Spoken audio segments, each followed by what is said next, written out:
Good morning and welcome to Let's Talk Movies with Moira and Shannon. I'm Shannon, and look who I have joining me via distance, the fabulous Moira Giammatteo. Moira, how are you? I'm doing good, thank you. I'm getting over that cold that everybody seems to have gotten. So I It's think hopefully it's behind me and on to healthier days. Well, I appreciate that you're feeling better, and I appreciate it that you were willing to do long distance because Moira and I talked, and I said, I can't get one more thing. I can't do it, Moira. Did you watch the SAG Awards last night? I did not. I think I forgot, honestly. And then I started seeing things in my feed. I'm like, oh, that might have been a good thing to watch. Well, How was it? I mean, it was okay. I won't say it was anything to write home about. There were a couple of stellar moments, but there was one moment, and I think it was Jamie Lee Curtis who she was announcing who was winning the best actor in a limited series, and it was Colin Farrell. And she said, "Oh, when she opened the envelope, and the winner goes to, oh, he gave me COVID at the Golden Globes, Colin Farrell." And he got up, and the very first thing he said was, "Guilty as charged." And he said, "But in all fairness, I got it from," and I don't remember who he said he got it from, but I thought, oh, we're at that point in the program when people are going to start calling out who gave them what, and people, and just the way he was like, "Yep, that was me. I That gave was it me. to her," Yeah. and there was no shame, no. Yeah. It was probably one of the more interesting moments. I also Timothy Chalamet won, and I thought that he gave a very interesting speech because he said, "This is very meaningful to me because," he goes, "I know people don't talk about this, but I'm trying for excellence. I want to be one of the people that when my career is over." And he said, I look at, and I don't remember who the people, but he named some luminaries, and he said, "I want to have that kind of career." And he said, "And although this is not it, this is a step on the way, and it's meaningful to me." And I thought, well, I think that man is going places because I thought, Yeah, I I, would say he's doing a good job of it, laying the he's groundwork, he's a right? hell of an actor. Yes. And I'll tell you when I really cemented that in was when I saw Wonka. I went, okay, that young man can do some acting. Anyway, you guys, we're here. It's Let's Talk Movies with Moira and Shannon, and we haven't done this in a while. Our schedules have been, especially my schedule, so I apologize, but this is our third annual Oscar special, and we couldn't let it go because the Oscars are this coming weekend, and there were too many things to talk about. So we said we have to do this. So couple of things right now. We're live right now on Facebook, YouTube, Twitter, and about a dozen other places. Our fabulous Chris Desmond will be showing you on the screen if you're watching. You can see all the places that you can listen. For those of you who are listening in podcast, you've already found us, so you don't need to know where. But we are available wherever you get your podcasts. It's all you need to do is be looking for Autism Live, and then look in amongst the Autism Live podcast. You'll see Let's Talk Movies, and we have been doing this for 3 years now. So that's kind of amazing in and of itself. A little backstory. Moira has, always been somebody who posted reviews of things, and especially at Oscar time, I was always tuned in to hear Moira's opinion. I was somebody who was posting movie reviews, and we found that we occasionally agreed, but sometimes we disagree hotly, and it was kind of fun. Mhm. So I said, somebody said we were the Siskel and Ebert of the autism community. So I said, we got to do this. And we started doing it. And it's one of my more favorite things, Moira. Oh, it's a pure pleasure for me as well. I love it. I always enjoy hanging out with you. And I love that even if we disagree, it's like, oh, Yeah. okay, you're Yes. entitled, you And, know. and So sometimes we hotly disagree. mm, But we stay friends, that we're like, really? That like, one of us will really love a movie. The other one goes, really? you know, you really love that? But yes, I still love you at the end of all of it. Um, exactly. That's the good news. We can disagree and still be friends. yes, love, love, love that. Now we should say that this isn't the only thing that we do, and you are a manager at TACA, the Autism Community in Action. Usually, we start the show with a little note from you. Is there anything going on at TACA that we should know about? Well, I have to say, I'd love to focus on our private Facebook group. We have a private Facebook group called Taka Hope and Help for Autism. It is heavily moderated, which is good because, you know, as we know, a lot of times these groups can get a little out of hand. But we've got these amazing, amazing staff that's monitoring and some volunteers as well.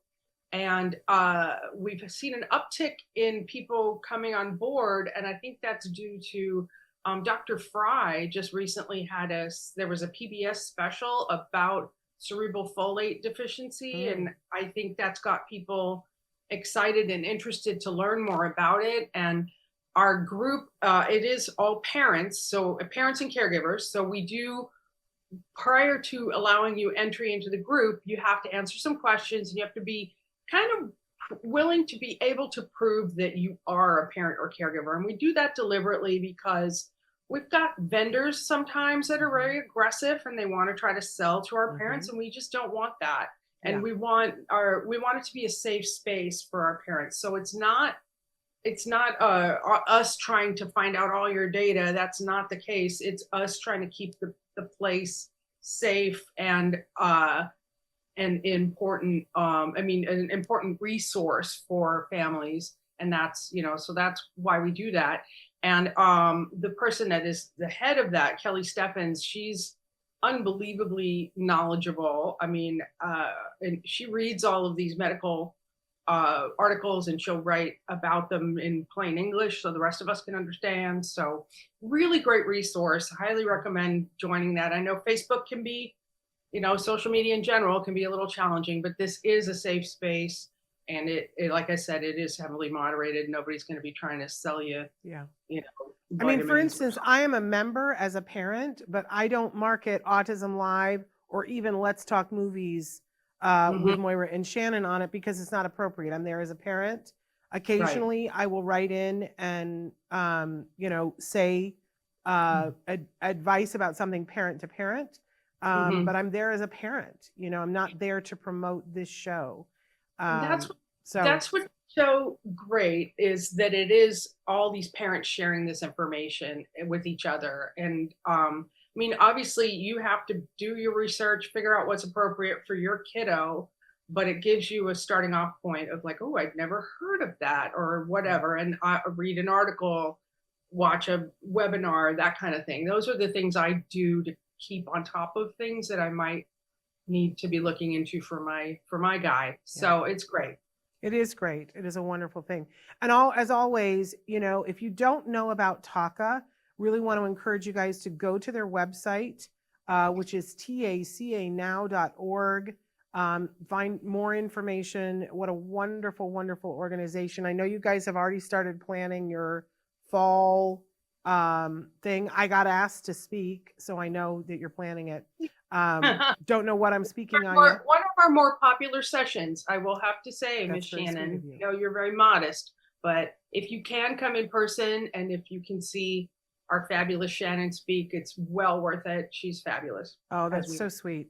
I always have, you know, when I was there 2 years ago and I came the night before and I saw the big, you know, thing with all of the speakers and I went, oh gosh, one of these things doesn't belong and it's me, because there were all these experts, but I was so gratified by the response that I got. So it was lovely. And I thought, okay, I guess everybody has a place. And I felt better about it. We're saying hi to Nicholas. Nicholas, I'm so thrilled that you're here with us. And if you guys, we love your comments. I do want to say we're going to start to talk about, especially the top, the Oscar Best Picture nominees. We're going to go through them rather quickly, but I do want to give the disclaimer that if you haven't seen these films, it is possible that we're going to try to do the best that we can to not to give spoilers, but I'm giving you a spoiler alert that there are a couple of movies that it's really hard to talk about without a little bit of spoiler alert. So if there's a movie that you're like, oh, I really want to see that, but I haven't seen it yet, you might want to turn the sound down. Or listen and see what you think. I don't know. I'm leaving it up to you in your capable hands to decide what to do, when to do it. All right. I think we've done all the things we have to do. We can get into the movies now. Are we ready? Let's do it. Okay. So our first movie up, I believe, is The Brutalist, which has The gotten a lot of press. So Moira, tell us all about it. Okay, well, directed by Brady Corbett and starring Adrian Brody, Felicity Jones, Joe Alwyn, Guy Pearce, and among others. This is a very long film. It's shot in VistaVision 70 millimeter film, so that's kind of very traditional Hollywood massive feature. It has an overture, it has an intermission. These are things I think I don't remember the last movie I attended that had intermission. So this movie's about Laszlo Toth, played by Adrian Brody. He's fled post-war Europe. He arrives in the US to stay with his cousin and work in building furniture. I thought it's a little side note, interestingly, the name Laszlo Toth in real life is the name of the person who attacked Michelangelo's Pietà with a sledgehammer. I don't know if you remember that from a long time ago. Wow. So I thought that was interesting that was the name chosen for this person. The term brutalist is an architectural one referring to the unsentimental aesthetic used in post-war rebuilding in the UK and in Europe rather. It involves like monochromatic themes, hard angles, raw or brutal concrete. It's kind of oppressive, and as was abandoned as a style due to its association with authoritarianism. So that's kind of a little history of that. So what this film appears to me that we're exploring capitalism, the treatment of war refugees, the rich and their consumption of art and also consumption of the artists. We follow Laszlo as he tries to fit into his new life in the States. He struggles to reunite with his wife, played by Felicity Jones, and his niece, played by Rafi Cassidy, who are stranded behind a lot of red tape in Europe, and he's struggling with addiction. After being hired to remodel a wealthy man's library, the paths of Harrison Van Buren, played by Guy Pearce, and Laszlo cross. Van Buren embodies the arrogance of wealth and privilege and quickly annexes Laszlo's life with a monumental project to honor his recently deceased mother. And as with all large-scale projects with artistic vision, it is misunderstood. I can say the same for this film for me, and I would have to count myself among those that just don't get it. I'm not sorry I watched it. I do think it's too long, but that's not really what bothers me. Brody is a compelling actor, and I've always loved Guy Pearce, but when the movie was over, I was kind of left with this feeling of why. I researched the movie clearly because I wanted to understand it, and that's when I found out about the name Laszlo Toth, that was an infamous destroyer of something so beautiful. And then I read up on the architecture. I know Nazis didn't like modern art or architecture and called it degenerate. So I had kind of hoped that the structure depicted in the film would show a transcendent beauty, and it really didn't. So I'm back to, I just don't get it. I mean, what are your thoughts? Well, I thought that Adrian Brody was amazing. I thought his performance was amazing. There are a couple of films in the list that are big films, right? And this is certainly one of the big films. I certainly can understand why it is nominated for Best Picture because it's shot beautifully and cinematically it's beautiful. Beautiful, in terms of artistically. Sometimes it's brutal, literally brutal. And I don't want to spoiler alert here, but there is this theme throughout the movie. There's an expression that we all use in life about, it's not where you end up, it's the journey. And it's really, really ham-fisting the journey throughout the whole movie. I'm somebody who gets car sick on a stationary bicycle. And this movie, there are shots, anytime somebody is in motion, I was like, oh, because they would show you they're on a bus and you would see the bus speeding through because we're showing you the journey. It was a little too much for me, sensory wise. I literally had to cover my eyes and say to my husband, tell me when it's over. And I hate that in a movie. I would say the first 4 minutes of the movie were so uncomfortable for Mm. me. And this is another theme that runs throughout some of our Best Picture nominees about how uncomfortable can I make you as an audience member? It's a choice, right? Mhm. It's a choice. I don't like it. It's not my favorite thing. Mhm. But I understand that sometimes we need to be made uncomfortable to learn. I didn't think I was going to be able to watch the movie. I will say too that when we first started watching it, we also had the voice descriptions on, which just made it that much more complicated. And I almost had to leave the room. I was like, I can't. There's all this, enough with the discordant noises. Oh, because last year's Zone of Interest won Best Sound, I think everybody went, oh, let's make sure. This is one of the movies my husband said, this is a soundtrack I would never buy. He's like, what is it called? Angry Bees with a Metal Saw? Is that what the name of that piece was? It's just a lot. I would ask for the soundtrack and the sound people to be mindful of there's only so much a human person can take. And then Right. we stop listening to your story. Well, and the one thing I remember thinking, because it did remind me a little bit, those sounds you're talking about of Oppenheimer, but at yes. least it was not assaultive like Oppenheimer, It was close. because when we were watching Oppenheimer last year, I was just like, oh, I'm getting a headache, Yes. so it wasn't quite like that. But yeah, like I said, I don't know, sometimes I'm like, I don't get it, and that's okay. I don't have to get it, I kind of love that they were using VistaVision, and I know there are a few filmmakers out there who are still wanting to use film, and I think that's an interesting choice, and I think that's cool because you want to use whatever tools are in the paint box, right? Yeah. I mean, every variety, and that's definitely Hollywood history, the VistaVision. So yeah, and I don't know whether you got it or not. I think you did get it. I think it's just that you were probably wanting more, because to spend, what is it, a 3.5 hour movie? It's a long movie. It was a very long movie, and the thing you get at the end, I think it's worth asking, was that worth the 3.5 hour movie? Worth the journey. Worth the journey. Did we end up where we wanted to end up? And I'm not sure. But Adrian Brody's performance is certainly noteworthy. I can understand why it's Best Picture. I personally don't think it should win Best Picture, but I think it's a contender. Yeah.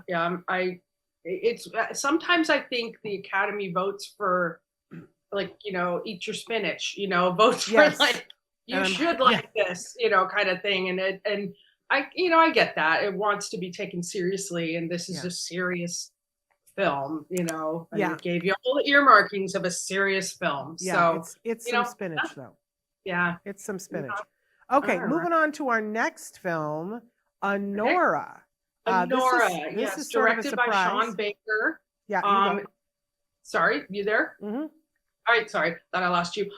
Starring Mikey Madison, Mark Edelstein, I'm not sure if I'm saying that correctly, and Yuri Borisov. And Anora, or Annie, the lead character, played by Mikey Madison, is a Russian-American escort/dancer who connects with a young, reckless son of a Russian oligarch, Ivan, played by Mark Edelstein, who just wants to play video games, party, and fool around with her. He's living in New York and focused on having fun. Eventually, in a move very reminiscent of Pretty Woman, Ivan invites Ani to spend the week with him for $15,000.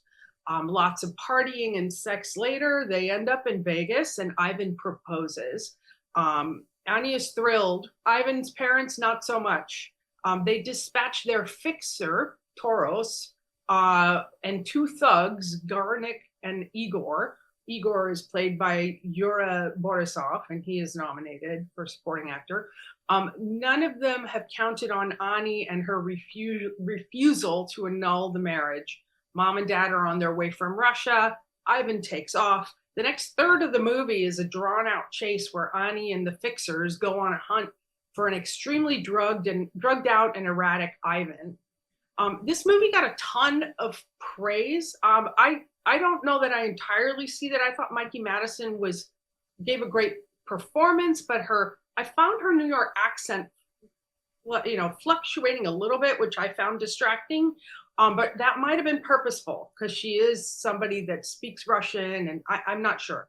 But I don't know. I felt like there was a lot of telegraphing. I mean, we have these long shots of this minor character multiple times that kind of hint to us this guy's important, even though he had been a very minor character. And I'm like, yeah, okay, I get it. I can see that because you keep focusing on him. So I kind of felt like, I feel like this movie's over 2 hours. That was unnecessary, completely. I would have liked it had it been 90 minutes.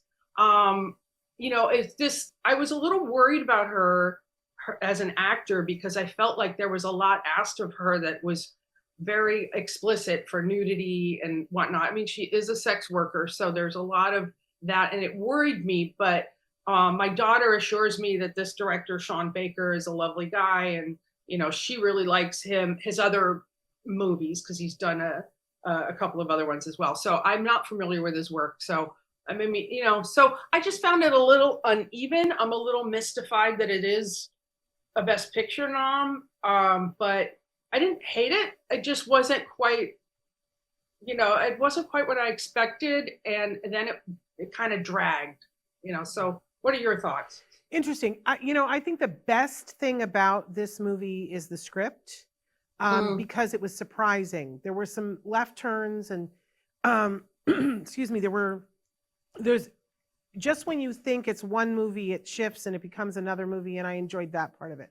The first half hour of the movie, which I thought was very heavy on the sex worker and the explicit stuff, I was like, ugh. And my son, who's studying film, said, oh, 2 of my professors said this is the one to watch. And we watched the first half hour, and I said, who are your professors?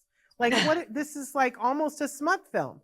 I mean, it goes quite far. And like you, I'm worried about the young actress. When you get to that point and I start worrying about the actress, I'm out of your story, right? But then it took a turn, and suddenly it became this hilarious movie that I thought was very reminiscent of K-drama, because they have this very serious, and then they'll have these side characters that are almost slapstick. And we found ourselves guffawing at the screen because it was so funny and so unexpected. But there's a deeper thread in the movie that I found, I got to the end and I went, okay, I see why this is Best Picture. I'm interested to see more from this screenwriter, because I think they are on to something. Let's hope they pick the right elements from what they do. But I don't think it should win Best Picture, but I can understand why my son's teachers are like, you need to watch this, because I think we're going to see more films like this. Okay, I see Mud Style is written in. We're getting to Conclave. We're getting there. So they have a vote for Conclave. So anyway, an interesting film, but I will tell you, if you have younger kids, you are not going to want to watch the first half hour with them. And if you're somebody who's really turned off by that kind of thing, I want to encourage you to stay and see the rest of the movie. If you're going to watch the first half hour, make sure you watch the rest of it. I felt that the first half hour dragged. It's funny because it sounds like to me you felt like the end dragged. Yeah. I think the whole trying to find Ivan thing, although that did provide, as you pointed out, a lot of the really comedic moments of the film and made it fun to watch. I kind of felt like, all right, come on, because I knew we were getting to the confrontation between, Ani and his parents, and like, how does Ivan really feel and what is going to happen, kind of thing. So I just love some of the dialogue. There's a scene when they come to a street light, and there's a dialogue between the 4 of them in the car that I thought was masterful. I was like, that's some writing right there. I made them rewind so we could watch it again, because it was that good. I was like, okay, I see why screenwriting teachers are telling you to watch this. It's not easy to write characters over talking each other, Not easy to direct. It's masterful. Okay, so moving on, our next film is in fact Conclave, which Mudstyle, they said it's number 2 behind Conclave to win Best Picture. What's your number 1 then? I don't understand the number 2. Okay, so Conclave, go ahead, talk to us about it, Moira.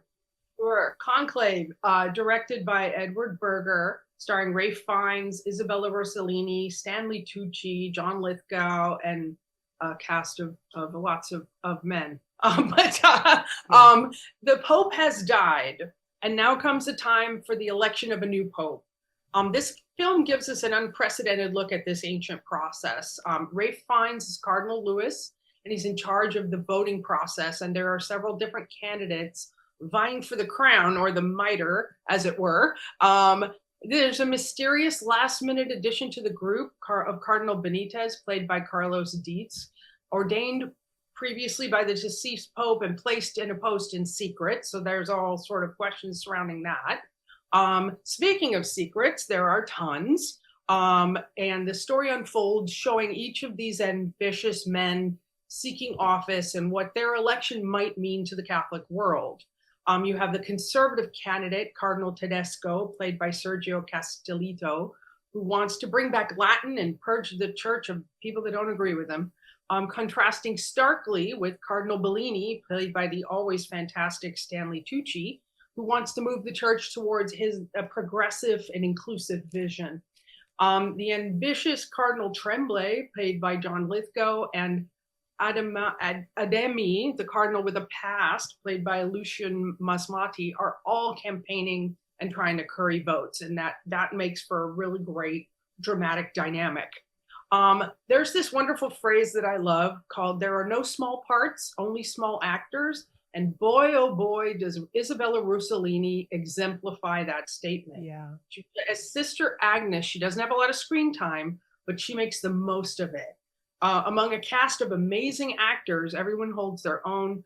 I found the twist at the end to be a little bit M. Night Shyamalan-esque, a little gimmicky, but I enjoyed this film, and I did also very much enjoy seeing the facade pulled back, showing the frailty, the ego, and the humanity of a huge institution like the Catholic Church. So it was the cinematography was breathtaking. I mean, taking full advantage of these amazing colors and just the imagery of the environment they were in at the Vatican. I mean, it's your classic type of film in a way. You know, it's got this internal struggle that Ralph Fiennes is facing, and and Isabella Rossellini, who she says something like, "We're supposed to be silent, but we have ears and eyes," about the nuns. And I enjoyed it. I thought it was good. I won't be mad if it ends up with Best Picture. It won't make me mad.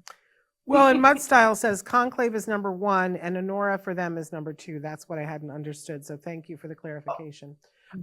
Yeah, I liked it. It's funny, right before we went live, I was talking with our producer, Chris Desmond, and I was asking what he thought of it. I hope it's okay for me to say. Chris said he was a little disappointed that it seemed like there was this big buildup of these mysteries and things, and that, it kind of went, and I think that's true. I think, but I enjoyed it. I enjoyed the performances from these masterful men. It did win Best Ensemble last night at the SAG Awards, so I think it's set up quite nicely to be a real contender for Best Picture. But I love and I feel like we need to say that our thoughts and prayers are with the real Pope, and we're hoping for his recovery. The vaping and gossiping was hilarious. Haha, Mudstyle says. I do think it was really fun to get a behind the scenes. Do I think they could have gone further with it? Sure. I must say that I saw the twist coming like in, minute 12.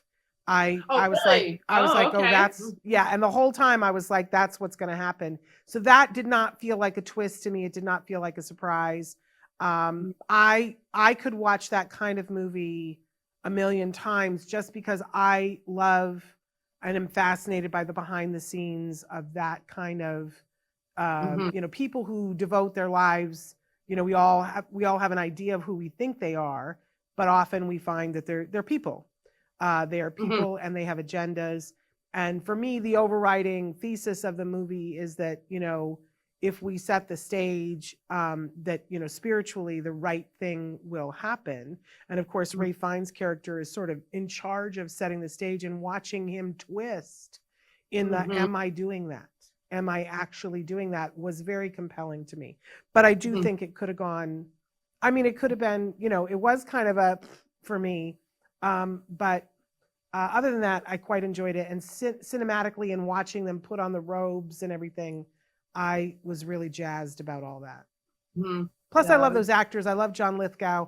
I would watch John Lithgow read the phone book on the toilet.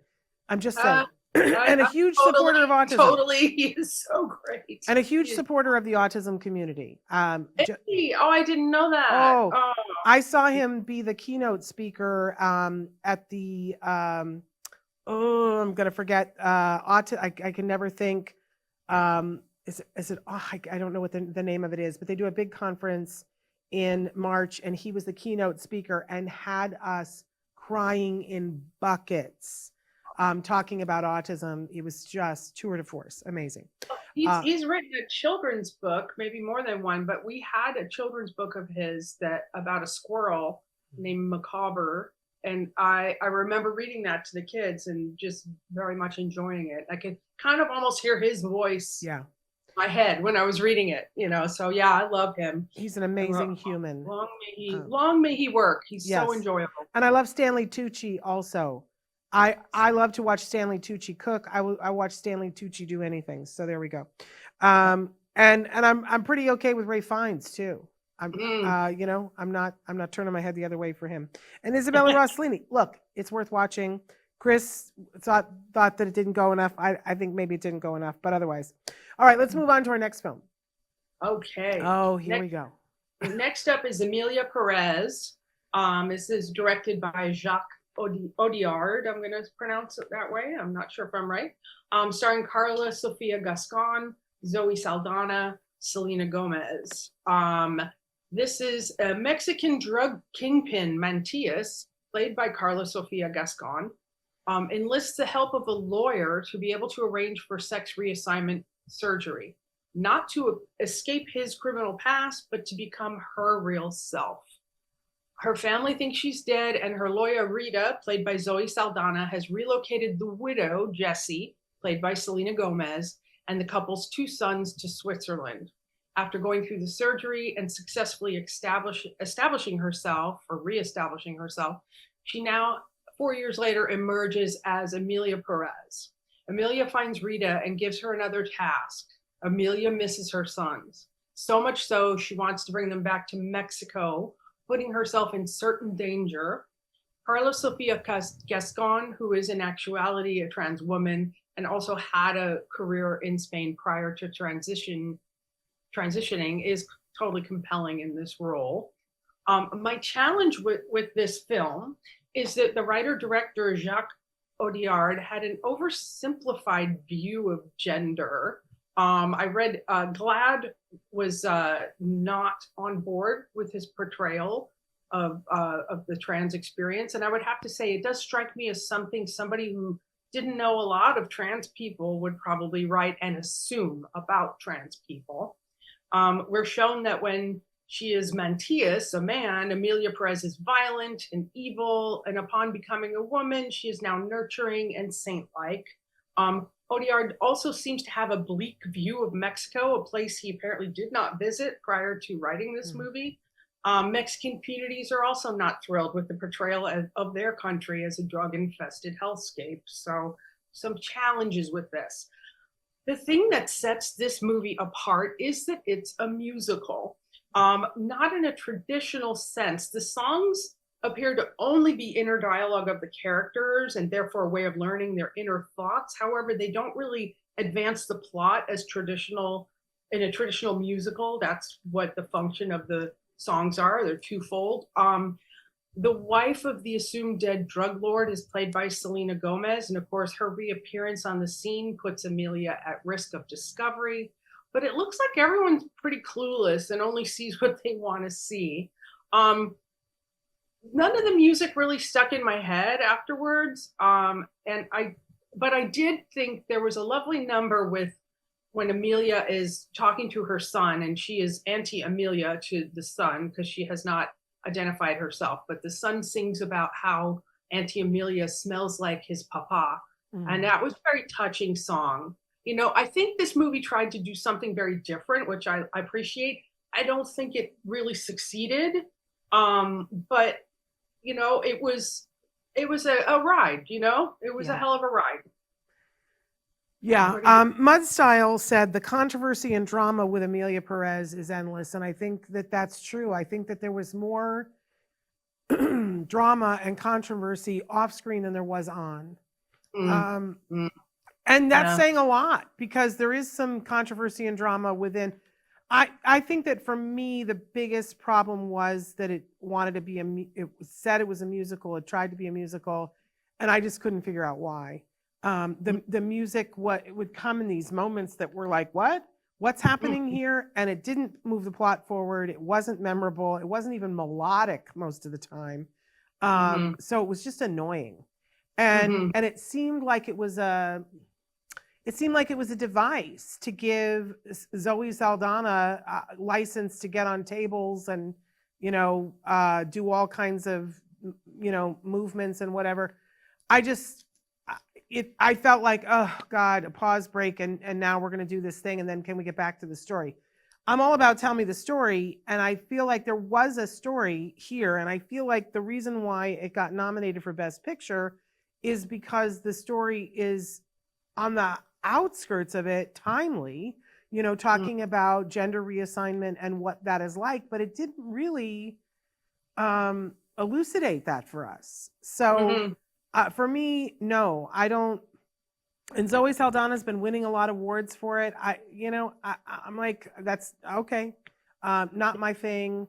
It's not that I had a problem with her performance, although I know people who are Spanish speaking who do have a problem with her performance. To me, it sounded great. I got nothing to say there, but and I deliberately tried to stay out of the controversy until I'd seen it. But there's so much controversy. I think that is wheedled its way into both the nominations and how it's winning and not winning. So there we go. But it's not a movie that's going to stay with me, except the hatred of the musical numbers. And would I like that time back? It was another long one, or at least it felt that way. I would like to have that time back in my life. Just saying. Didn't need it in my life. Okay, on to the next one. Let's keep moving. We are now at A Complete Unknown, directed by James Mangold, starring Timothy Chalamet, Edward Norton, Monica Barbaro, and Elle Fanning. Now, this is a biopic of Bob Dylan, which apparently Dylan himself approved of. But it differs from most biopics in that it only covers a very small portion of Dylan's 6-decade career. I find biopics in general challenging, but I think this is one of the more successful ones. I like that it allows us to hear entire songs, and we could see the issues and current events that inspired them as they were unfolding. Then the song, you're like, okay, I get why he wrote that song at that time. Ed Norton is wonderfully understated as Pete Seeger. This might be a biopic I would like to see, honestly. The opening of the film is Seeger defending himself in court because his song, This Land Is Your Land, is considered anti-American. Yes, that's right. The song that I find is sentimental and cornball was a protest song, and it kind of blows my mind. But that goes to underscore the power of the folk music movement at that time. The film also shows Dylan visiting an ailing Woody Guthrie, who was the father of folk music, if you will, played by Scoot McNairy. And Guthrie literally passes the torch, or in this case, harmonica, to Dylan. Seeger takes the talented young man under his wing, and we see Dylan rise to fame within the folk music. I learned something I didn't know. Apparently, Dylan had a pen pal friendship with Johnny Cash, played with abandon by Boyd Holbrook. I cannot say enough about Timothy Chalamet except to say that he has cemented himself as one of our great actors. He's just amazing. He's not doing a caricature imitation. There's something very immediate and real about this performance. Elle Fanning is always wonderful, and she's playing a fictionalized version of one of Dylan's loves, who realizes she knows nothing about this man that she's sharing her life with. Mm-hmm. Monica Barbero holds her own as Joan Baez, and she goes toe to toe with Dylan. What's also surprising to those unfamiliar with Dylan is the controversy surrounding him using electric guitars. It seems so silly, but the movie shows us how big of a deal this was at the time. But it doesn't really delve into why Dylan made that choice. But I think that was an honest portrayal of who he was, sometimes difficult, always brilliant, probably really super hard to live with. We don't always understand the why, but the longevity of his career shows us that, he's definitely got something to say. It's not an entirely flattering portrayal, sorry. But I think from people who know him, it's pretty accurate that he's this genius, but he's also kind of a jerk, So I really enjoyed this. I thought this was better than I expected it to be, because like I said, I have a trouble with biopics. Sometimes they just they just sort of skim the surface. And I think choosing to do this very specific point in Dylan's career is probably smart, because it is pretty pivotal, and it paved the way for, a lot more in rock and roll in the future. What are your thoughts?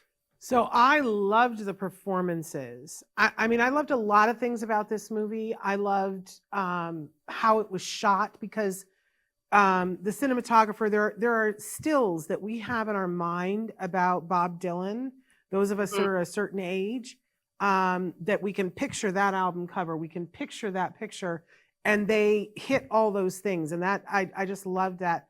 I loved the performances so deeply, though. I just think that Timothy Chalamet, he's a brilliant actor. I think he is one of the great actors of our time. And I'm surprised always when I say that, but I think that's true.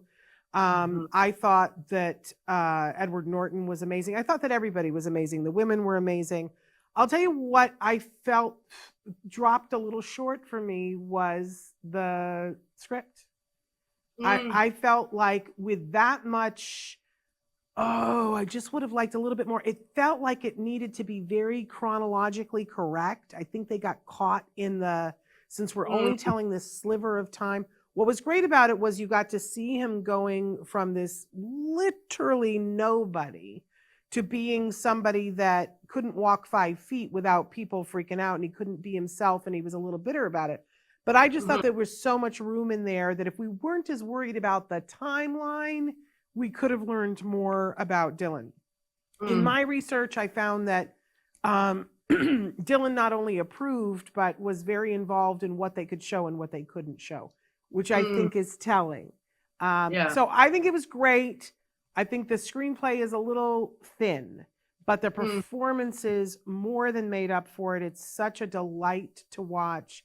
And to watch Timothy Chalamet. He said last night in his acceptance speech, he said, I worked on this for 5 years. And I've seen interviews where he talked about he was slated to do this movie before COVID, that he was, practicing. He was on the set of Dune and he was practicing his guitar and doing all these things. And then they went into lockdown and the movie got postponed. But he worked on the guitar playing. So in the beginning, it wasn't intended that he actually play the guitar. But by the time they shot, he was able to play the guitar. I think his performance is tour de force, and that he is supported by really incredibly great acting. You can always tell when a film is up for Best Picture and you see that more than 2 people have been nominated for actor awards. I think that's very telling. And in this case, 3 of the top are nominated, and certainly Edward Norton, I think, should be in contention because his performance is masterful. Yeah, but it was really. Really I good. love that. Mad Style, I love Mud Style, excuse me. I love that you're like our third person here with us today. They said Complete Unknown is finally out on digital today, which is wonderful. And they said great movie. I love that you like that. Okay. Mr. Monkey said, excuse me, Mr. Monkey said great movie. Good. I'm so glad you're here, Mr. Monkey. Okay, moving on. Our next film. Next film is Nickel Boys, directed by Ramel Ross, starring, I'm going to pronounce this Ingenue. I'm assuming that's Ingenue Ellis Taylor, Ethan Harris, Brandon Wilson, Ethan Cole Sharp, Sam Malone. This is a story of two African American teenagers sent to a reform school in Jim Crow era Florida. I was apprehensive about seeing this because I knew obviously it's going to be about racism and brutality, but I also always feel we can't flinch away from our history. This film is based on the Pulitzer Prize winning book of the same name by Colson Whitehead. And Whitehead also was helped with the adaptation of the film. Whitehead's Nickel Academy is based on the real history of Dozer School that operated from 1900 to 2011, and for decades had allegations of abuse and murders. An investigation that started in 2010 uncovered countless unmarked graves. So in this story, we're following Elwood Curtis, played as a youngster by Ethan Harris and then later by David Diggs. Elwood is a smart kid, and his high school teacher lets him know about free college classes that he can attend to continue his education. On the way to one of these classes, Elwood is picked up by a hitchhiking by a sharp-dressed man headed in the same direction. Unfortunately, the car that he is in has been stolen, and Elwood is mistakenly considered an accomplice and is sent to Nickel Academy. At Nickel, he meets Turner, played by Brandon Wilson, another inmate who has a very cynical take on life, but is clearly a survivor. In spite of the heavy subject matter, the film's choice to shoot in the point of view of young Elwood, then teenage Elwood, then eventually Turner, is very dreamlike. It reminded me of those half-heard conversations that the adults were having in the other room or you were hiding under a table and listening to. Not understanding the conversation, but compelled to eavesdrop. So it had that kind of unhurried tone, which reminded me of Terrence Malick's Days of Heaven and Peter Weir's Picnic at Hanging Rock. It does require a lot of patience and it does demand a lot of the viewer, but I felt completely swept up in the story. I worried that the gimmicky nature, I mean, you are literally in the point of view of this individual. The camera is that individual. And I worried that that would annoy me, but I kind of eventually forgot about it and was taken along on the journey. And it's worth mentioning that the character of Hattie, played with heartbreaking warmth by Ingenue Ellis Taylor, she's the grandmother to Elwood, and her visit to the reformatory joins our two characters with a gentle hug. And from that point forward, we jump between each of their points of view. There's a wonderful twist that felt truly earned to me, left me wanting to read the book that the story is based on. I really loved this. I thought this was an amazing cinematic experience. And it also, the subject matter is so tough. Somehow this dreamlike quality kept me safe in a way, you know, and I just think it's been very, very important filmmaking. What are your thoughts? Oh, this is a horrible film. But it means to be horrible. Let me be clear about that. It means to be horrible. And I had the exact opposite reaction to you, that I think by very stylized, it was all very stylized, that you were living in, you were the eyes and you were experiencing what was happening to this young Black man in the South.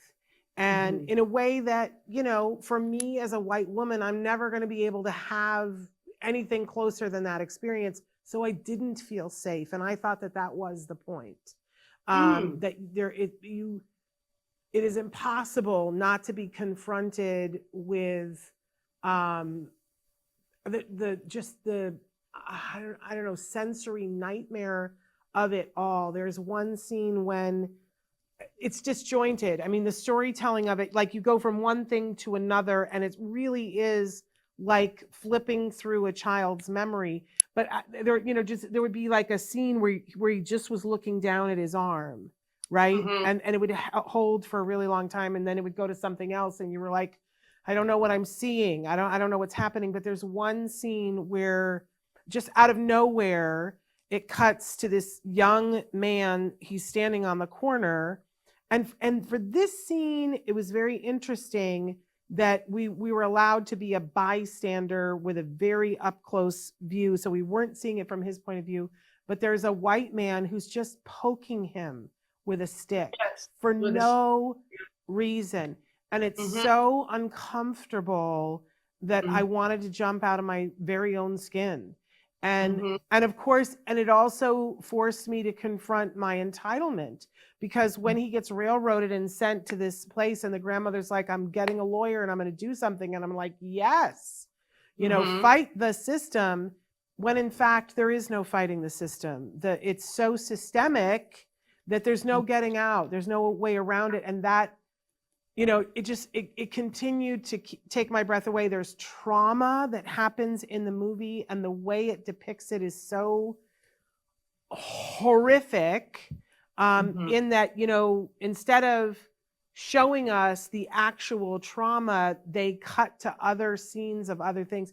It's just a horrible movie, you guys. And the ASMR of it is beyond horrible. But I think that's the point. I think the point was, I'm not going to let you shy away from it. I'm not going to let you. It's so funny because I was like, I would have loved it if I could have gone into a dream state.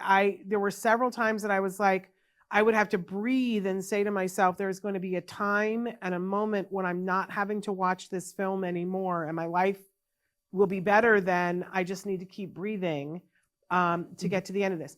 There is, you mentioned that there is a twist that is earned. I didn't get it. It wasn't until afterwards that I was, because sometimes I'll do some research, very minimal, before seeing a movie, but then afterwards I look stuff up, and I saw it said twist, and I was like, twist? What was the twist? And then I went, oh, okay, I didn't get that. And I said to my husband, did you get that? And he was like, no. But then we got it afterwards. But I also, how when you put something in, and it automatically starts populating things. So I just put a Nickel Boys and it said plot twist. And I was like, huh? But then I also saw Nickel Boys, Is It Hard to Watch? Oh, interesting. And I clicked on that and saw that, many people were saying it's incredibly hard to watch, but the overwhelming sentiment is that it's worth it. I want to say again, this is not my kind of filmmaking.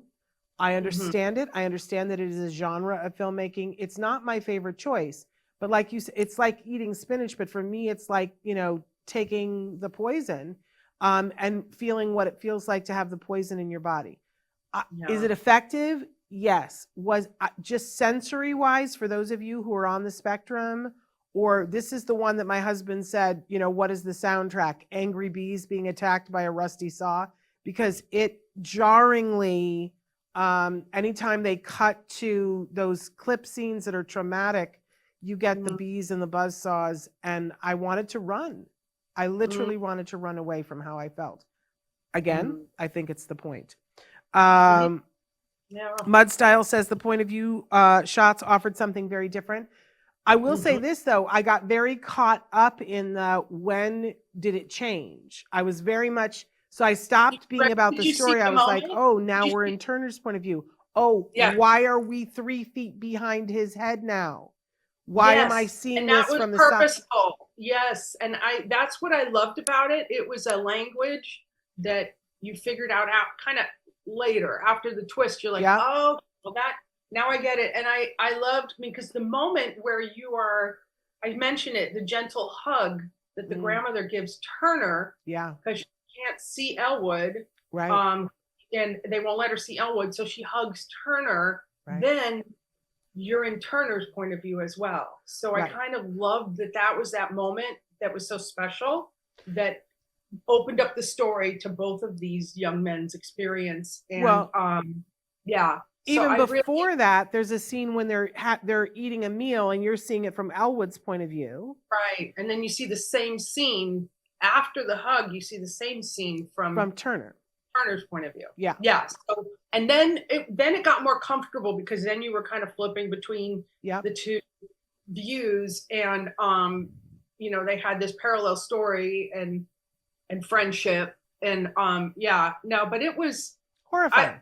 It was beautiful, and it was beautiful and horrible. Like, I think you're right, and intentionally so, because it's very effective. I felt very affected by it. So oh yes, it will stay with me forever. I am different as a result of it, but very uncomfortable. Okay, on to the next one. Okay, here's where streaming failed us. I'm Still Here, directed by Walter Sales, starring Fernanda Torres, Fernanda Montenegro, Valentina Hersage, and Selton Mello. Unfortunately, this was one that neither you or I could see because it's not available to rent, and both of us had been sick on and off and unable to go into the movie theater.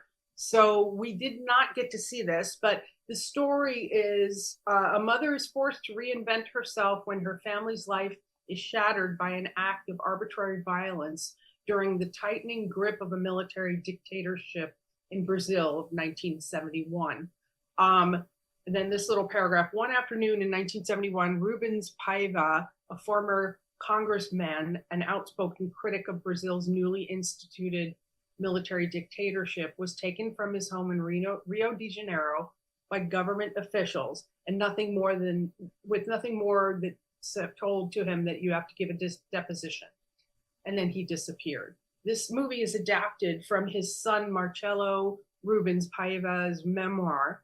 This is overwhelming, richly realized political drama from Walter Sales. He also did The Motorcycle Diaries. And it stays tightly wedded to the perspective of Rubens' wife, Eunice, Fernanda Torres, whose search for the truth about her husband will stretch out over decades. It's a devastating true story, and it's an exhilarating in its portrait of human tenacity in the face of injustice. And there's also an appearance of Fernando Montenegro, who was an Oscar nominee for Sales' previous film, Central Station, and who I believe is the mother of Fernanda Torres. So I could be wrong. I didn't look that up, but I did really want to see this. Again, this is another difficult subject matter of oppressive military dictatorship and people disappearing if you're speaking out against the government. But I think it's the fact that it's based on this memoir of the son of this person is, I'm sure, going to make it a really powerful watch. Fortunately, Mudstyle saw it. So Mudstyle said it has a ton of passion and is looking like it will pass Amelia Perez for Best International Feature. So there we go. I appreciate that, Mudstyle, because we were bummed. I know I had a plan, and the plan was that I was going to stream it, and I looked up and it showed that where it was streaming, but once and I left it till yesterday, and then once you go there, it's only a pre-order. It's not out streaming yet, so I messed up. That happened to me. I was on Saturday going, all right, next up, I'm still here, and I'm like, pre-order what? Yep, and there wasn't enough time yesterday, so there you go. All right, on to our next film. I predict that this one was a tough one for you. The Substance, directed by Coralie Ferrat. I'm not sure exactly how to pronounce her name. Starring Demi Moore, Margaret Qualley, Dennis Quaid. If you have a low threshold for gore, then be warned. This is pretty gory. It's a commentary on society's obsession with beauty and youth in the form of a horror film. It is about Elizabeth Sparkle, played by Demi Moore, who is let go from her TV job as a fitness instructor. This is the last stop on a downward slide of her career as a once successful starlet. She is too old, her show's not sexy enough, so she has to go. This message is delivered to her by Dennis Quaid, who plays a disgusting TV executive named Harvey. Coincidence? I don't think so.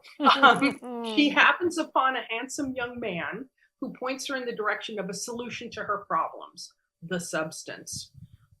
With the use of the substance comes a strict list of rules, which, my friends, as we all know from Gremlins, gonna be broken, right? Elizabeth takes the substance and births her alter ego, Sue, played by Margaret Qualley, who is young, beautiful, and can live out in the outside world for 7 days, while Elizabeth is plugged into nutrients. They then switch places for 7 days, and Elizabeth is out in the world while her alter ego regenerates. Of course, this is successful initially, but when there's a struggle between the two versions, nobody wants to take their 7-day downtime. What could go wrong? I love that Demi Moore was cast. This is perfection. She delivers an amazing performance. I also love that the alter ego and then the host are both stored in the bathroom. I feel like the bathroom is where we confront our bodies in a very intimate and specific way. Those bathroom mirrors show everything. And this is exemplified to the extreme in this film. The scene in which Demi Moore is getting ready for a date will resonate with so many of us. The way we fixate on our flaws, the hatred we feel towards our own bodies, our own inner self-talk, awful. Moore portrays this so well. The climax to this movie is a horror spectacular. In fact, there are several references in the film to famous horror movies. It's all sprinkled throughout like little Easter eggs. You'll notice carpet that looks like The Shining, the hall in The Shining, and different things like that. Ultimately, this is a horror social commentary comedy. I love that this was written and directed by a woman. I really look forward to seeing more from her. I know this is not everybody's cup of tea. Shannon? Okay, you ready? I loved it. Shut the front door! It's so funny because I said, okay, on this night we're going to watch The Substance, and both my son and my husband were like, you're going to watch that? My friend Rachel Bird was like, you're going to watch that? You just said, I'm going to guess it's not your cup of tea. And I say to all of you, you really don't know me. I loved this. I loved this. I loved this. Even there was a section when my son was like, oh, there's a lot of nudity. Mom's not going to like it. I'm going to go out on a limb and say I don't think that there was a single shot of nudity that was gratuitous. I don't like gratuitous nudity. When nudity is just there for nudity's sake. All of the nudity makes total sense in this movie. I think the gore, I wouldn't show this to a child, but I thought the gore all made sense, and it was done so beautifully and with so much humor that oh my goodness. The things that happen in the end, I was dying. I was just dying there. So I would watch it again because it was so rich with so many things. And I felt that the message was there. It's about self-love and how we perceive ourselves and how we think that the world perceives us, and the stupid things that we will allow ourselves to do in the name of that because we can't be with ourselves. For corn's sake, Ethel, I just thought it was amazing. And I thought last night, Demi Moore won. And I was so excited. She was so emotional, and I was so excited. I was like, yes. I mean, the bravery of both her and Margaret Qualley and the director. Yeah, I would watch this every day of the week. I don't know that this isn't Best Picture for me. Sorry. It's funny because there's some things I'm rooting for because I just love what it's trying to say, and this is one of them. I'm like, this is great.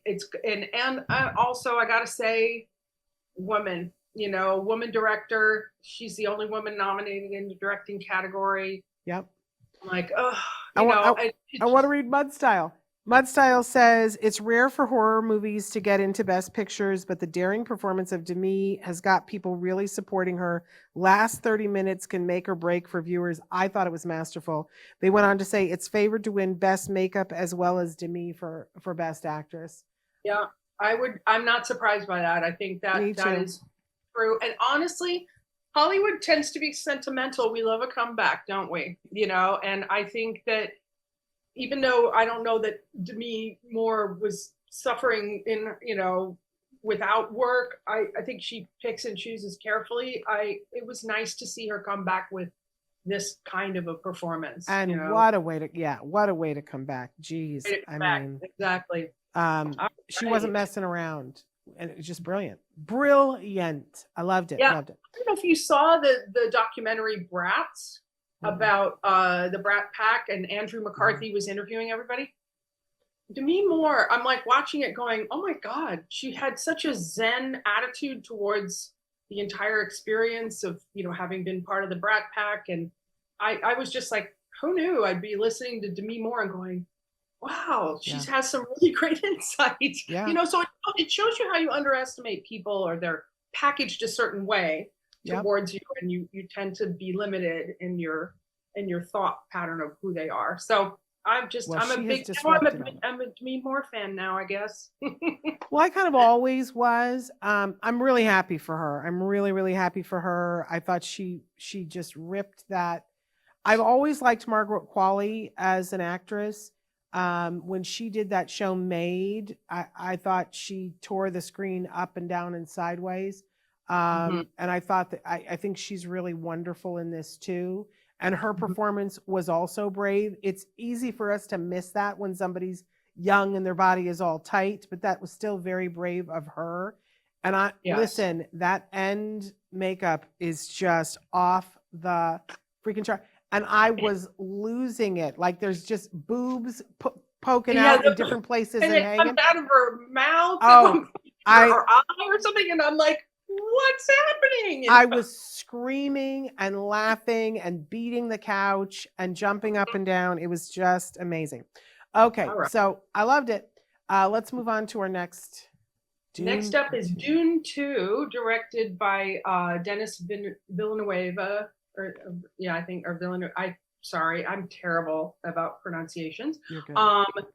Timothy Chalamet, Zendaya, Austin Butler, and it's actually Florence Pugh. Oh, sorry. Okay.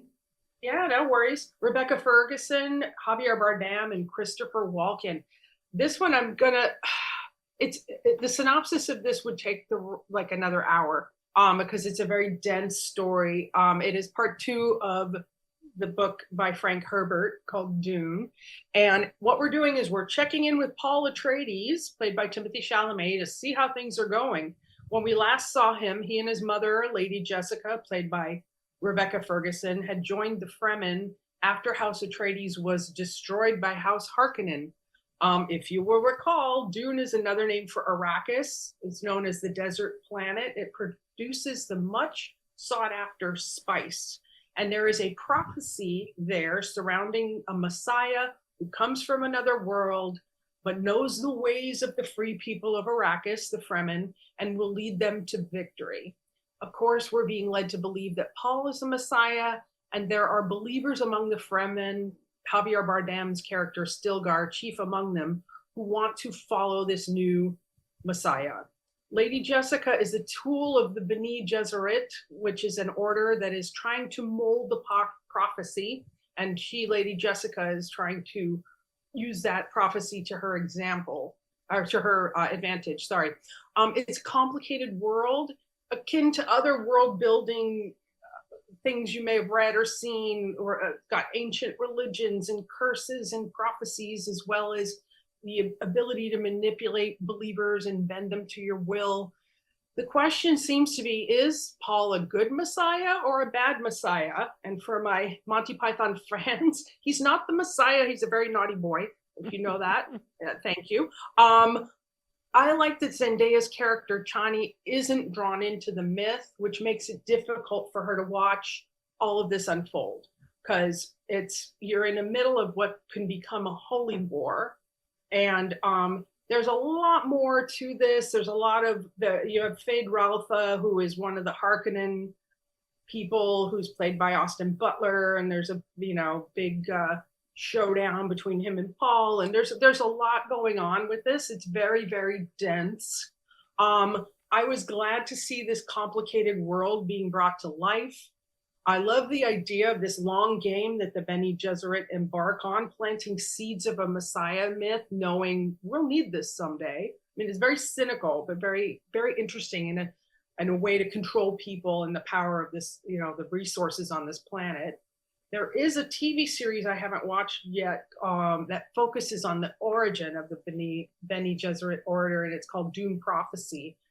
I may have to check this out. I enjoyed it. Again, like I said, I read the book years ago, and I was just glad that it was handled in a really dense and rich way. But it also made me feel like should have rewatched the first one before. I mean, Yeah. you kind of feel a little lost at times, which is not surprising. What were your thoughts on it? Well, first I want to say that Mudstyle said this was my favorite movie of the year. It's the second of the trilogy, so the Academy may wait to praise it like they did with Lord of the Rings. Right. Interesting. That's true. Good, Now- good observation. Very good observation. I have to say that I am Dune illiterate, so I'm like the litmus test for if somebody's dropped into this, can they survive?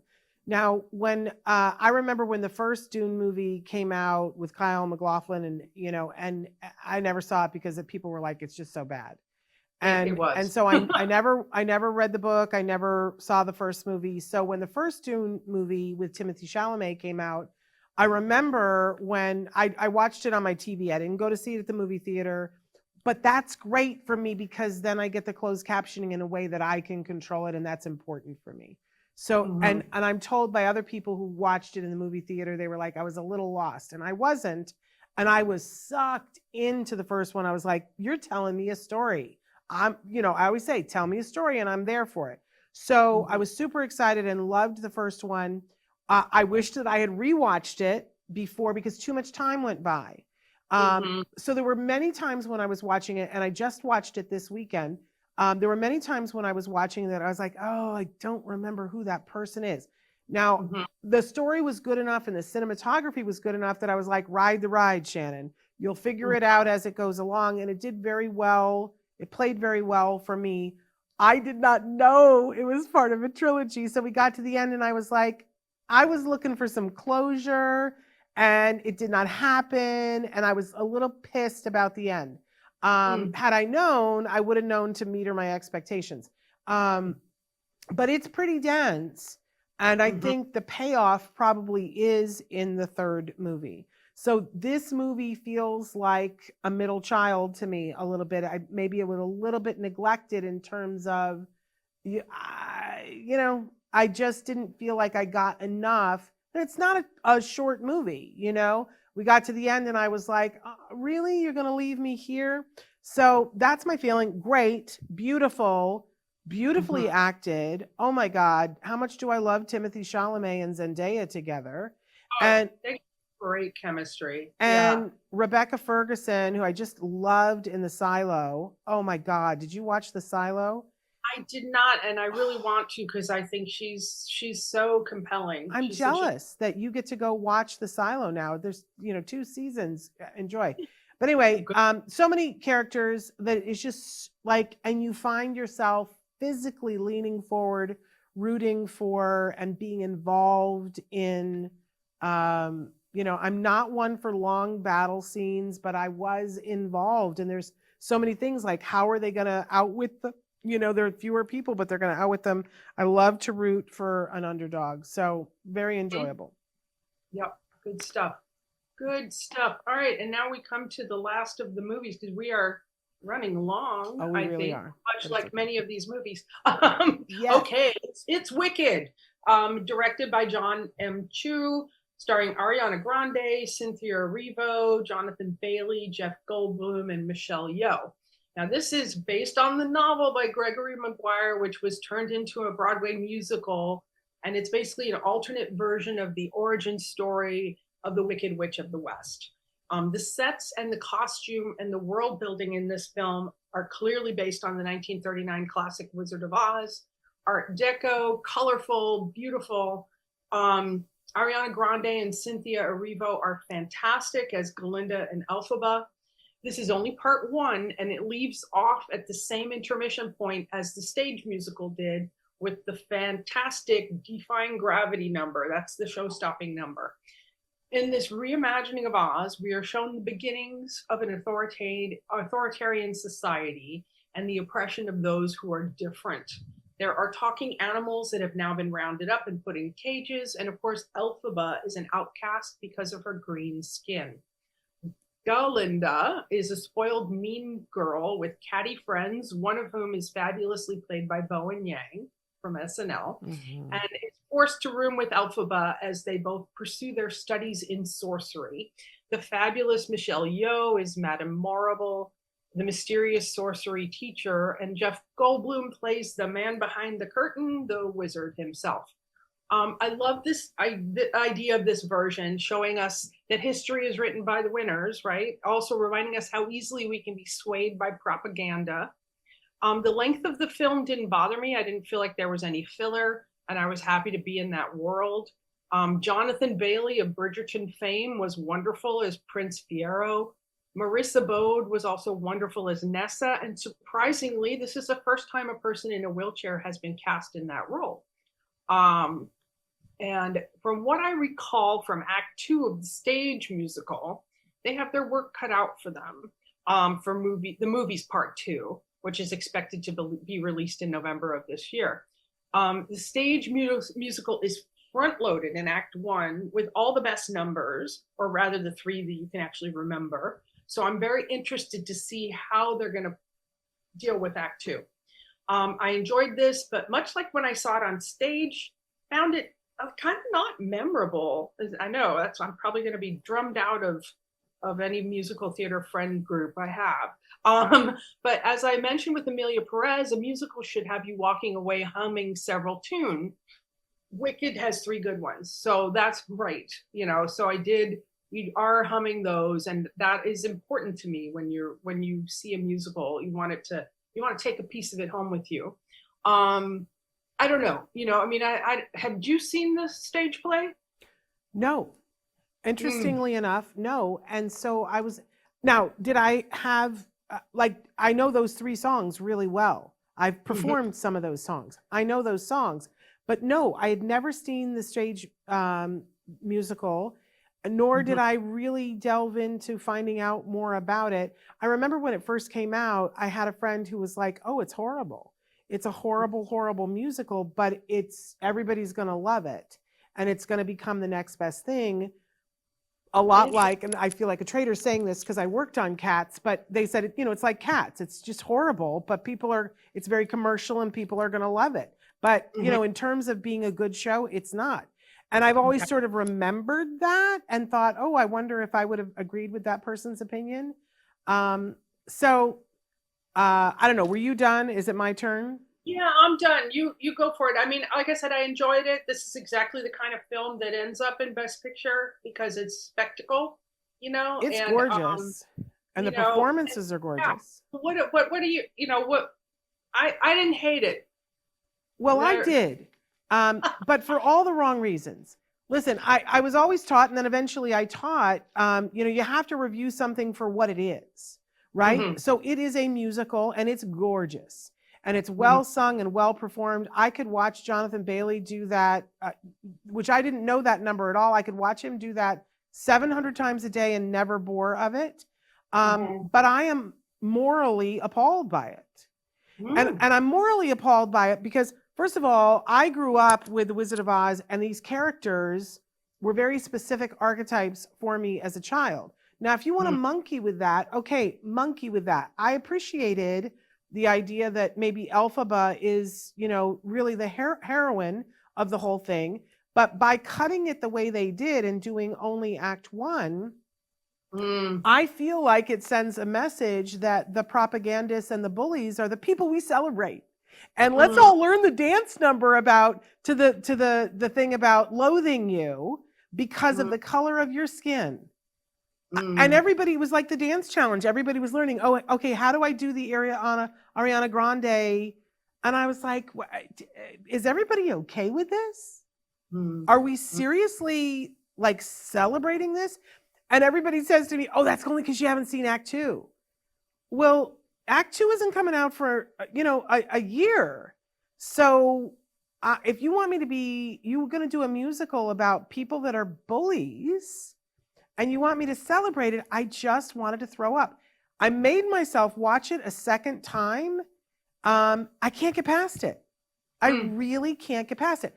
Everybody says to me, oh, but it'll all come full circle. This is a movie they made the choice to make this movie with a beginning, middle, and end. Now I know it's part one, but it celebrates propaganda and it celebrates lying to benefit yourself, and it celebrates people bullying. How am I supposed to embrace that? Yeah. Well, I don't get it. Honestly, I gotta say, because when I saw it on stage, you know, I was actually surprised that the finale right before the intermission was Defying Gravity, because I knew that was the number, you know, and so I went into intermission going, wow, that was amazing. Let's see what happens next. And then the second act from the stage play was just, let's wrap it all up. Let's get all these plot points that we put in play in act one. Let's just get them done. And I'm like, what? You know, and I think they really, like I said, they've got their work cut out for them to make it, you know, and honestly, I don't think they needed to split it into two films. I think that's a mistake. Me too. I think the way you articulated it articulates exactly why it's a mistake, because you leave at this moment of like, oh my God, the bad people are winning, you know, and that's not cool. And at this point in time, I had allergic reaction to it. I love Bowen Yang, but I was like, why would you sign up to play that role? I was like, ooh, I don't want to have any part of this. And now I'm going to happily walk around in my kitchen and sing Popular. I had a problem. I had a big problem. And my friends who are musical theater people are like, oh, Shannon, you know, just get over. And they don't want to see it that way. And it's funny because I'm entrenched in not wanting to see it different than my childhood Wizard of Oz. And I've said the only way this works for me is if X, Y, and Z happens in Act 2. And I don't think it does. But, you know, I grew up with Glinda being the good witch. And, you know, Elphaba tries to kill Dorothy. She tries to kill the Scarecrow. And you're telling me you're going to make that all okay for me in Act 2. Thank you. Yeah. Okay. Mudstyle says, I saw 10 minutes, but realized it wasn't for me, so I gave up. I can understand that because 10 minutes in, I was physically ill. Because I had seen all the dance challenge stuff for that number, and I couldn't tell what the words were that, you know, that were dancing so happily. I'm loathing, and that I didn't know they were saying loathing. And then when I was like, why they're teaching everybody, like there were firefighters doing the I'm loathing you because of the color. What on earth? No. Anyway, that's how I feel. But it was beautiful, well acted. But I'm horrified. Okay. Now we're going to very quickly go through some of the top and just say which ones we're pulling for. It's going to be hard. So, actor in a leading role, who we've got Adrian Brody, Timothy Chalamet, Coleman Domingo, which he was amazing in Sing Sing, Ralph Fiennes, and Sebastian Stan from The Apprentice, which we didn't talk about, but another horrible movie with a reason. Who do you want out of this? Who would you like to see win? I think it's probably going to be Timothy Chalamet. I did not get to see Sing Sing nor The Apprentice, and I like both of those actors. But I wouldn't be mad if anybody won this, even having not seen Coleman Domingo's or Sebastian Stan's performances. But I'm thinking it's going to be Timothy Chalamet. I'm thinking it's going to be Timothy Chalamet. I would be okay. Coleman Domingo's performance is absolutely Oscar worthy. I think that Adrian Brody's is. I would be okay with any of those three. Ralph Fiennes, I would be like, really? Come on. I don't think he needs it. And I don't think Sebastian Stan. I don't think it was Oscar worthy. Maybe nomination, but not worthy. So I'll go with either Coleman Domingo, who was. You got to see it because it's a tour de force. But I think it should go to Timothy. Okay, on to the next one, which is actress in a leading role. Do you want to read them? Sure. Cynthia Erivo for Wicked, Carla Sofia Gascon for Amelia Perez, Mikey Madison for Honora, Demi Moore for The Substance, and Fernanda Torres for I'm Still Here. I want Demi Moore. Me too. I just do. Me too. You know, I mean, yep. She just, yeah, I feel like, and again, kind of the sentimental favorite, probably. Yeah, but I think she's got it. I think everybody built it up that Cynthia Erivo would win, and she's a brilliant actress. She'll get another time. I think it needs to be Demi this time. Yeah. Okay, on to our next one. Actor in a supporting role. You do it. So Yura Borisov from Honora, who was brilliant. Kieran Culkin in A Real Pain, Edward Norton in A Complete Unknown, Guy Pearce in The Brutalist, and Jeremy Strong in The Apprentice. This is always my favorite category because there's always, like, it's packed. I can see any one of these people winning, but I really feel very strongly that it should be Kieran Culkin, and I think it will be. I want it to be Kieran Culkin too. I loved that movie. Me too. I thought it's funny. I went into that movie. It's written and directed by Jesse Eisenberg, and Jesse Eisenberg is starring in it as well. And I didn't like Jesse Eisenberg because he played a very convincing and annoying, obnoxious Mark Zuckerberg, and he also has played other roles where he's like the smartest guy in the room, kind of. And I'm like, but I realized, he's just a good actor. Yeah, and it's like you don't like him because he's good, and then this character was such a different thing for him, and Kieran Culkin was just fantastic. And apparently Jesse Eisenberg originally was going to play that role, which thank God in heaven he did not, because I think Kieran Culkin was just Culkin's brilliant. Amazing. Mudstyle said, "Go Timmy, but youth may hurt him with the voters." I don't know. I think he's got it. But tell us who you think for supporting actor, Mudstyle. Real Pain, if you haven't seen it, I'm sorry it's not up for Best Picture. Okay, actress in a supporting role, I'll let you read these. Okay, Monica Barbaro for A Complete Unknown, Ariana Grande, Wicked, Felicity Jones, The Brutalist, Isabella Rossellini, Conclave, and Zoe Saldana, Amelia Perez. For me, I want it to be Isabella Rossellini. I know that it's a tiny role, but I kind of want it to be her. If not her, then Monica Barbaro. That would be my other choice. Wow. I'll be upset if it's either of them. I mean, ridiculously, I think it should go to Ariana Grande. I think she played that role.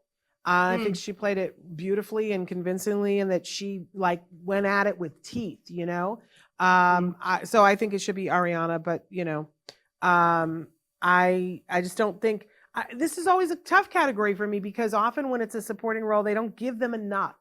Right.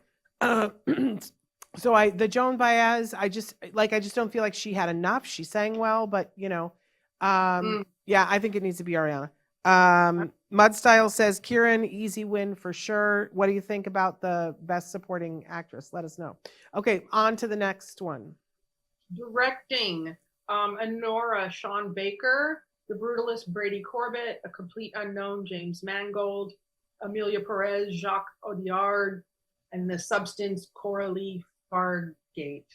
I'm going to go with Coralie. Me too. I'm going to be mad if it's anybody else.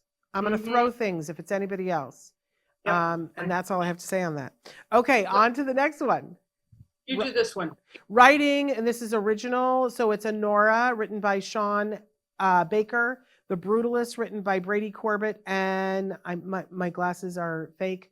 Mona Fastwald. I don't know. I can't read it.